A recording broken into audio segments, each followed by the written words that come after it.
Hello friends, मैं मुकेश चौधरी एक बार फिर से आप लोगों का स्वागत करता हूं आप लोगों के अपने चैनल मिकी क्लासेस में। तो दोस्तों, आज के इस वीडियो में हम लोग आरआरबी एनटीपीसी के प्रीवियस ईयर क्वेश्चन पेपर को सॉल्व करने वाले हैं, जो कि दोस्तों 11 अप्रैल 2016 में थर्ड शिफ्ट में पूछा गया था। ठीक है, इस पेपर में जो दोस्तों मैथ का सेक्शन है, उसमें जो भी क्वेश्चन आए थे मैथ सेक्शन से, उन सारे क्वेश्चनों को इस वीडियो में हम लोग सॉल्व करेंगे। ठीक है, एक एक करके देखेंगे कि वो सारे क्वेश्चन कैसे थे, किस लेवल के थे। ठीक है, उन सारे क्वेश्चनों को देखेंगे। इस वीडियो को देखने के बाद दोस्तों आप लोगों का ये फायदा होगा कि आप लोगों को पता चल जाएगा कि किस तरह का, किस टाइप का आप लोगों का क्वेश्चन आरआरबी एनटीपीसी के पेपर में आता है। ठीक है, तो दोस्तों वीडियो को बिल्कुल भी स्किप मत करिएगा और ध्यान से और पूरा ज़रूर देखिएगा। तो चलिए एक एक करके हम लोग देख लेते हैं। तो यहाँ पर दोस्तों जो पहला क्वेश्चन था उसको पहले हम लोग देखते हैं। तो पहला क्वेश्चन दोस्तों पूछा गया था, वृत्त के केंद्र पर वृत्तचाप द्वारा बना कोण उसकी परिधि पर बने कोण से होता है। ठीक है, एक हम लोग वृत्त ले लेते हैं। ठीक है,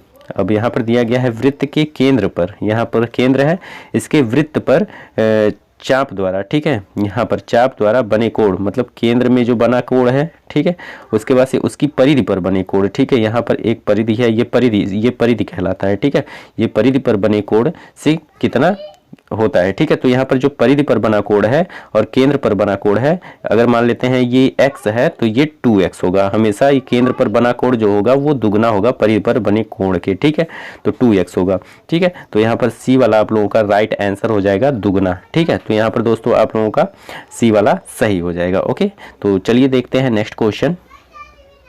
तो दोस्तों नेक्स्ट क्वेश्चन आप लोगों का ये रहा स्क्रीन पर। यहाँ पर दिया गया है दोस्तों 198 रुपये को 2:3:5:8 में विभाजित किया जाए तो रुपए उनके संबंधित अनुपात में कितने होंगे।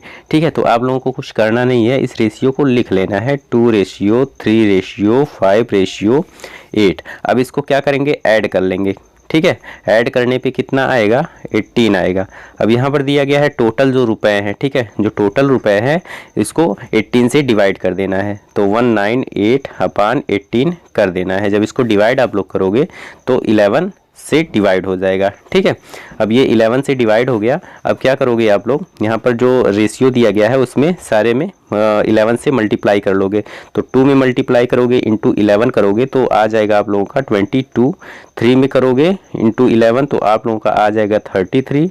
5 में इंटू 11 करोगे तो आप लोगों का आ जाएगा 55 और 8 में इंटू 11 करोगे तो आप लोगों का आ जाएगा 88। ठीक है, तो यही रेशियो आप लोगों का निकल के आया है। ठीक है, तो यहाँ पर आप लोग ऑप्शन में चेक कर सकते हैं 22, 23, 55 और 88 कहाँ पे है, तो यहाँ पर सी वाला आप लोगों का राइट आंसर हो जाएगा 22, 33, 55, 88। ओके, तो दोस्तों उम्मीद करता हूँ आप लोगों को समझ में आ रहा होगा क्वेश्चन। तो चलिए बढ़ते हैं नेक्स्ट क्वेश्चन की तरफ। तो दोस्तों नेक्स्ट क्वेश्चन आप लोगों का ये रहा स्क्रीन पर। यहाँ पर दिया गया है, एक मिनट, यहाँ पर दिया गया है दोस्तों, दी गई संख्याओं में से किसका आरोही क्रम सही है। अब आरोही मीन्स क्या होता है दोस्तों, किसी भी संख्या को बढ़ते हुए क्रम में लिखना। अगर यहाँ पर अवरोही होता तो उसका मतलब होता है दोस्तों किसी भी संख्या को घटते हुए क्रम में लिखना। ठीक है, तो यहाँ पर दोस्तों आप लोगों का आरोही क्रम में दिया है तो बढ़ते हुए क्रम में इस फ्रैक्शन को सेट करना है। इन चारों ऑप्शनों में देख सकते, अगर आप लोग देख पा रहे होंगे तो यहाँ पर दोस्तों एक ही फ्रैक्शन दिया गया है लेकिन बदल बदल के। ठीक है, बदल बदल के दिया गया है। अब इसको पहले पता करेंगे कौन सा छोटा है कौन सा बड़ा, उसके बाद ही आप लोग आरोही क्रम में इसको सेट कर सकते हो। तो चलिए पता कर लेते हैं कौन सा छोटा है कौन सा बड़ा। तो यहाँ पर फ्रैक्शन को लिख लेते हैं। तो 5/8 दिया गया है, उसके बाद से 19/24 दिया गया है, उसके बाद से 11/16 दिया गया है। अब इसको पता करते हैं कौन सा छोटा कौन सा बड़ा। इसका एक ट्रिक होता है दोस्तों, आप लोग क्या करोगे, ये जो फ्रैक्शन दिया गया है इसके बीच जो है ऊपर का जो न्यूमरेटर है और डिनोमिनेटर में कितने का डिफरेंस है इसको निकाल लोगे। तो 5 और 8 के बीच कितने का डिफरेंस दिख रहा है, तो यहाँ पर 3 का डिफरेंस दिख रहा है। और 19/24 के बीच जो डिफरेंस दिख रहा है वो 5 का दिख रहा है और 11 और 16 के बीच जो डिफरेंस दिख रहा है वो भी 5 का दिख रहा है। ओके, तो आप लोग क्या करोगे, सारे जो न्यूमरेटर हैं 5, 19 और 11 जो डिफरेंस आया है उससे इसको डिवाइड कर दोगे। तो आप लोग चलिए इसको डिवाइड करते हैं। तो यहाँ पर न्यूमरेटर को सारे लिख लेते हैं 5, 19 और 11। अब 5 और 8 के बीच जो डिफरेंस आया था वो 3 का आया था, 19/24 का जो डिफरेंस आया था वो 5 का आया था और 11/16 का जो डिफरेंस आया था वो 5 का आया था। ओके, अब 3, 5, ये जो 3 आया है, 5 आया और ये 5 आया है, इसका एलसीएम लेंगे तो 15 आएगा। ठीक है, तो 15 से सारे में मल्टीप्लाई कर देंगे। ठीक है, 15 से सारे में मल्टीप्लाई कर देंगे। तो जब काटेंगे इसको तो 3 5 जा 15 हो जाएगा, 5 3 जा 15 हो जाएगा, 5 3 जा 15 हो जाएगा। उसके बाद से जब इसको हम लोग मल्टीप्लाई करेंगे 5 का 5 में, 19 का 3 में, 11 का 3 में, तो आएगा आप लोगों का यहाँ पर ऊपर, यहाँ पर जगह नहीं है तो ऊपर लिख लेते हैं हम लोग। यहाँ पर 5 5 जा कितना होगा तो 25 हो जाएगा। उसके बाद से यहाँ पर 19 3 जा कितना होगा आप लोगों का 57 हो जाएगा। उसके बाद से यहाँ पर दिया गया है 11 3 जा कितना हो जाएगा 33 हो जाएगा। ठीक है, अब इसको सेट करेंगे दोस्तों बढ़ते हुए क्रम में। ठीक है, तो पहले 25 है, उसके बाद से 33, उसके बाद से 57। ठीक है, तो यहाँ पर फ्रैक्शन हम लोग लिख लेते हैं। 25 का कितना था 5/8, पहले 5/8 आएगा। उसके बाद से आप लोगों का 33 है ना, तो 33 वाला आप लोगों का 11/16 है, तो 11/16 उसके बाद से आएगा। उसके बाद से आप लोगों का 57 है, तो 57 कौन सा था 19/24, तो उसके बाद से 19/24 आएगा। ठीक है, तो ये वाला आप लोगों का ऑप्शन नंबर सी वाले में दिख रहा है। ठीक है, ऑप्शन नंबर सी वाले में ये वाला दिख रहा है, तो यही बढ़ते हुए क्रम में हो जाएगा। ठीक है, कौन सा हो जाएगा आप लोगों का, पहले आप लोगों का 5/8, उसके बाद से 11/16, उसके बाद से 19/24। ठीक है, यही आप लोगों का आंसर हो जाएगा। तो सी वाला ऑप्शन आप लोगों का बिल्कुल राइट आंसर हो जाएगा। ओके, तो चलिए बढ़ते हैं नेक्स्ट क्वेश्चन की तरफ। तो दोस्तों नेक्स्ट क्वेश्चन आप लोगों का ये रहा स्क्रीन पर। यहाँ पर दिया गया है दोस्तों 19/170 डिवाइड बाई 54 डिवाइड बाई 5। ठीक है, तो पहले आप लोग क्या करोगे 19/170 को 54 से डिवाइड करोगे। तो चलिए डिवाइड कर लेते हैं। ठीक है, इसको जब डिवाइड करोगे आप लोग 54 से, तो आप लोगों का निकल के आएगा 355। कितना आएगा 355। अब इसको जब 5 से आप लोग डिवाइड करोगे तो निकल के आ जाएगा 71। ठीक है, तो 71 वाला आप लोगों का सही हो जाएगा, ये सी वाला ऑप्शन। ओके, तो उम्मीद करता हूँ आप लोगों को समझ में आया होगा ये क्वेश्चन। ठीक है, तो ये सिंप्लीफिकेशन का क्वेश्चन था दोस्तों। ठीक है, चलिए बढ़ते हैं नेक्स्ट क्वेश्चन की तरफ।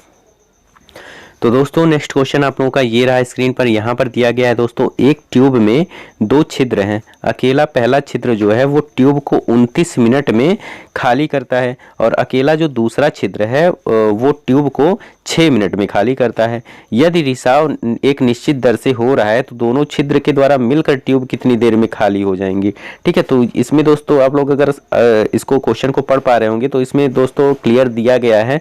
जो पहला ट्यूब है, जो पहला वाला ट्यूब है, मान लेते हैं ए है। ठीक है, ये खाली कर रहा है किसी टंकी को 29 मिनट में।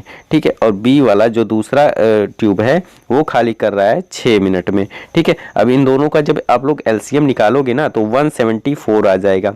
ठीक है, ये कितने में खाली कर रहा है 29 मिनट में, और ये कितने में खाली कर रहा है तो 6 मिनट में। अब 1 मिनट में कितना खाली करेगा। ठीक है, 1 मिनट में कितना खाली करेगा वो निकाल के आप लोग देख सकते हैं। तो जब 19 को डिवाइड करेंगे 174 से, ठीक है, 174 को 19 से जब डिवाइड करोगे तो कितना आएगा आप लोगों का, तो 6 आ जाएगा। ठीक है, 29 में 6 का मल्टीप्लाई करोगे तो 174 आएगा ना। अब 6 का मल्टीप्लाई किस में करोगे तो 174 आ जाए तो 29 में। ठीक है, तो दोस्तों एक 6 हो गया, एक 29। 1 मिनट में जो ए वाला है वो 6 भाग खाली कर रहा है, और 1 मिनट जो ये है तो बी वाला वो 1 मिनट में 29 भाग खाली कर रहा है। ठीक है, तो ये निकल के आ गया। आप लोग क्या करोगे, दोनों मिलकर पूछा, यहाँ पर कहा गया है दोनों मिलकर कब कितनी देर में खाली करेंगे, तो इसको ऐड कर लेंगे 6 और 29 को।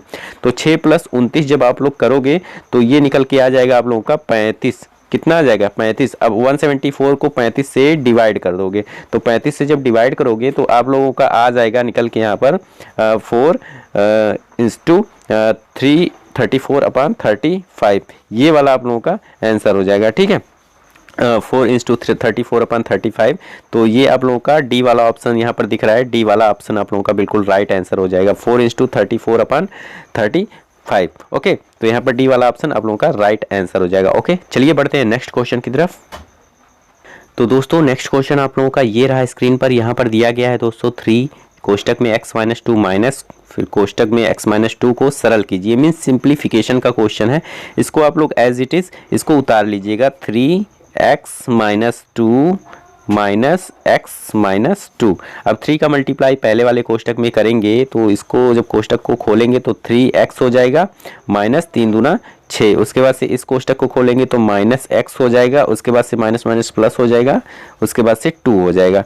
ठीक है, अब आप लोग जो ये x वाला है इसको यहाँ पर माइनस में है, यहाँ पर प्लस में है, तो 3x से ये -x घटेगा तो 2x हो जाएगा।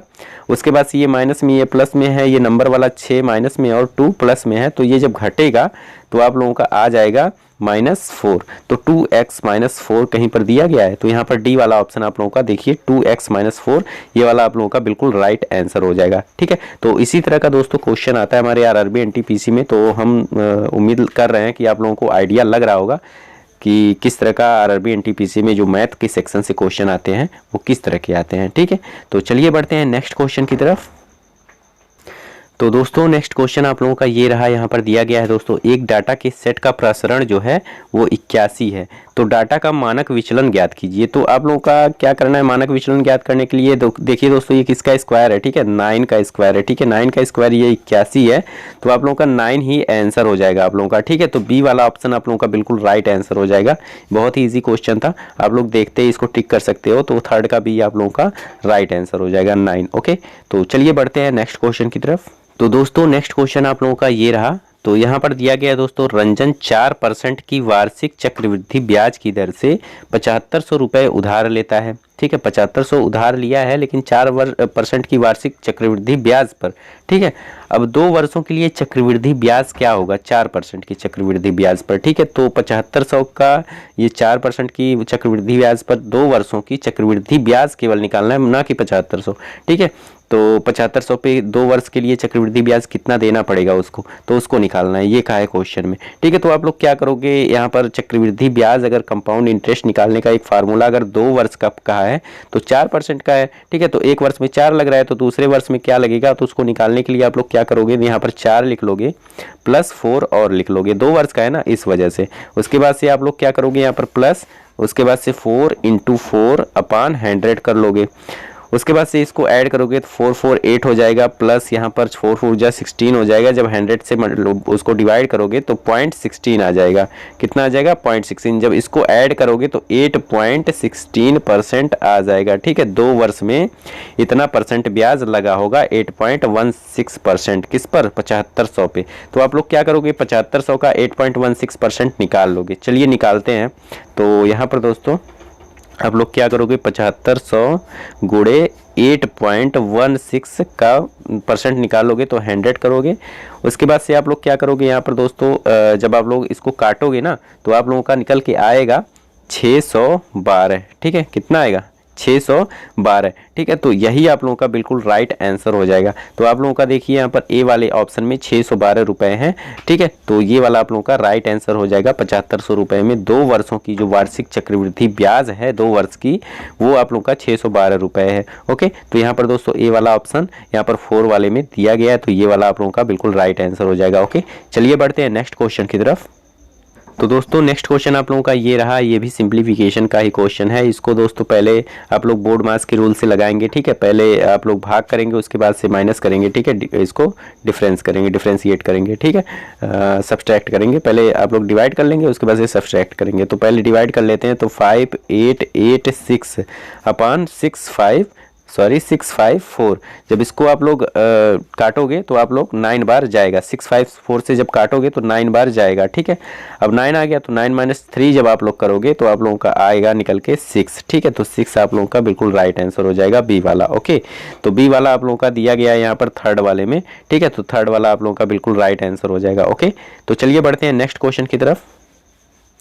तो दोस्तों नेक्स्ट क्वेश्चन आप लोगों का ये रहा, यहाँ पर स्क्रीन पर 1 मिनट यहाँ पर दिया गया है दोस्तों, एक वर्ग के विकर्ण की लंबाई जो है वो 26 सेंटीमीटर है। वर्ग की भुजा जो है वो सेंटीमीटर में ज्ञात करना है। तो आप लोग क्या करोगे, एक आप लोग वर्ग बना लोगे। ठीक है, इसका जो विकर्ण है वो 26 सेंटीमीटर दिया गया। कितना, 26 सेंटीमीटर। तो ये वाला जो भुजा है ना, इसको इसका कितना वो होगा लंबाई, इसी को ज्ञात करना है। ठीक है, तो सेंटीमीटर में ज्ञात करना है। तो इसके लिए आप लोग क्या करोगे, यहाँ पर दोस्तों पाइथागोरस का प्रमेय लगेगा। ठीक है, पाइथागोरस का प्रमेय लगेगा। आप लोग क्या करोगे, यहाँ पर रूट में ठीक है, ऑप्शन से चेक करोगे। कई कई क्वेश्चन ऐसे होते हैं जिनको दोस्तों ऑप्शन से चेक करना होता है, ताकि आप लोगों का जो टाइम है ना वो बचे, ठीक है, वो कम समय लगे और आप लोगों का आंसर भी निकल के आ जाए। तो पहला वाला पहले ऑप्शन चेक करते हैं। अगर मान लेते हैं भुजा की जो लंबाई थी वो 13 रूट में 2 था, तो 13 रूट में 2 था एक भुजा की लंबाई। तो विकर्ण निकालने के लिए आप लोग क्या करोगे, क्या करते हैं आप लोग, अगर इसको निकालना होता तो आप लोग क्या करते, 13 इंटू 2 सॉरी करड़ी में 2, उसके बाद से इसका स्क्वायर प्लस 13 करड़ी में 2, ठीक है, इसका भी स्क्वायर कर दे। ठीक है, इसका जब स्क्वायर करते हैं उसके बाद से लास्ट में आप लोगों का जब ये 26 सेंटीमीटर आता है तब आप लोगों का ये सेटिस्फाई होगा। ठीक है, अगर 26 सेंटीमीटर आ रहा है तो आप लोगों का यही सही होगा। ठीक है, तो जब इसका स्क्वायर करेंगे तो आप लोगों का आ जाएगा 13 का स्क्वायर करोगे 169 इंटू 2 आ जाएगा, रूट खत्म हो जाएगा। उसके बाद से 169 इंटू 2, उसके बाद से आप लोगों का जब इंटू 2 करोगे तो 338 आ जाएगा, ये 338 आ जाएगा। ठीक है, जब इसको ऐड करोगे तो आप लोगों का निकल के आएगा 6676। ठीक है, 338 प्लस 338 करोगे तो 676 आएगा। अब ये किसका स्क्वायर है, तो ये दोस्तों 26 का स्क्वायर होता है। ठीक है, 26 का स्क्वायर होता है, तो दोस्तों 26 आ रहा है यहाँ पर, तो 26 सेंटीमीटर विकर्ण है।